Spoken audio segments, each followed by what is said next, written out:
Neuro, pulmo and centre for surgical excellence Sai Deepa multi speciality hospital, Chandanagar, Hyderabad.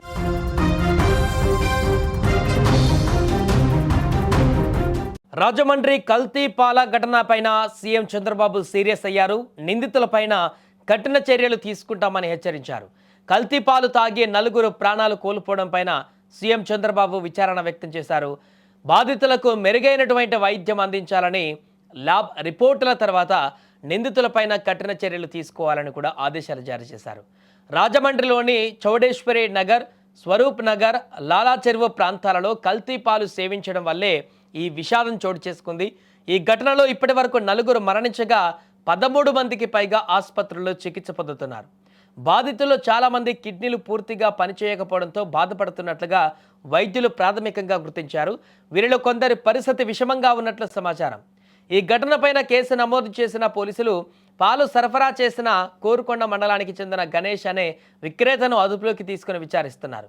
అధికారులు ప్రభావిత ప్రాంతాలలోని సుమారు 106 కుటుంబాలపైన survey చేపట్టారు. 75 మంది నుంచి రక్త, మూత్ర నమూనాలతో పాటుగా పాల శాంపిళ్లను కూడా సేకరించి పరీక్షల కోసం విశాఖపట్నం ల్యాబ్కు పంపారు. ఈ ల్యాబ్ నివేదికలు వచ్చిన తర్వాత బాధ్యులపైన కఠిన చర్యలు తీసుకోవాలని అధికారులను ముఖ్యమంత్రి ఆదేశించారు.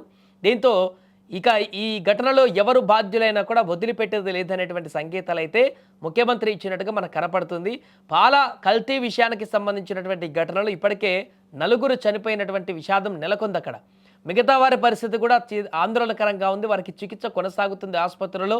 కొంతమంది తీవ్రమైనటువంటి అనారోగ్యంతో బాధపడుతున్నారు. మిగతా వారిపైన అక్కడైతే ఎఫెక్టెడ్ ఏరియా ఉందో అక్కడ ప్రత్యేకమైనటువంటి వైద్య శిబిరాలు కూడా పూర్తిగా వారందరి హెల్త్ రిపోర్ట్స్ను కూడా సేకరిస్తున్నాయి. ఏదేమైనా కూడా రాష్ట్ర వ్యాప్తంగా పెను సంచలనం సృష్టించినటువంటి ఈ యొక్క అంశాన్ని అంత ఈజీగా తీసుకునేటువంటి పరిస్థితి కనిపించట్లేదు. దీని వెనక ఏం జరుగుతుంది, ఒకవేళ కల్తీ జరిగితే ఆ పాలని ఎలా కల్తీ చేస్తున్నారు, దాని వెనక ఉన్నటువంటి వ్యక్తులు ఎవరు, ఎంతకాలంగా చేస్తున్నారు, ఏ ఏ ప్రాంతాలలో ఈ సరఫరా చేస్తున్నారు, వీటన్నిటి గుట్టునట్టు కూడా బయటపెట్టాల్సిన పరిస్థితి ఉంది. అందుకే ముఖ్యమంత్రి నేరుగా ఆదేశాలు ఇచ్చారు కాబట్టి అధికారులు కూడా వెంటనే అలర్ట్ అయ్యారు. పూర్తిగా దీని దర్యాప్తునైతే కొనసాగిస్తున్నారు. ఇది ఒక బాధాకరమైన, దురదృష్టకరమైన సంఘటన. వాంతులు, కడుపు నొప్పి, మూత్రం నిలిచిపోవడం, డయాలసిస్ సమస్యతో పేషెంట్లు వచ్చారు. వీళ్ళందరూ కూడా లాలా చెరువు ప్రాంతంలోని చౌడేశ్వర్ నగర్, స్వరూప్ నగర్కి చెందినవారు. రక్తంలో యూరియా మరియు సీరం, కెరియాటిన్ స్థాయిలు పెరిగినట్లు గమనించారు.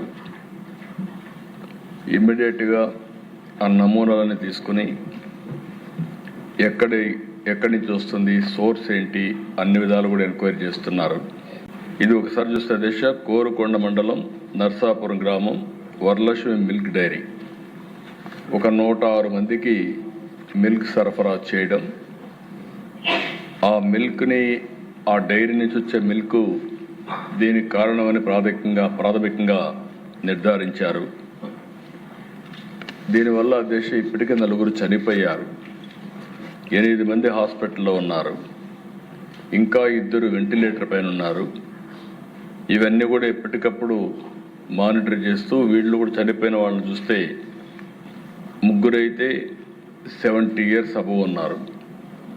కృష్ణవేణి 74, రాధాకృష్ణమూర్తి 76, శేషగిరిరావు 72, రమణి మాత్రం 58. 2 మహిళలు, 2 పురుషులు ఉన్నారు. ఎవరైతే దీనికి ప్రధాన కారణమైనటువంటి వ్యక్తి పోలీస్ డిపార్ట్మెంట్ కస్టడీలో కూడా తీసుకున్నారు. ఇన్వెస్టిగేషన్ ముమ్మరంగా జరుగుతూ ఉంది. ఏదైనా కక్కుర్తిపడి కలుషితం చేయంటే మాత్రం చాలా సీరియస్గా ఉంటాం.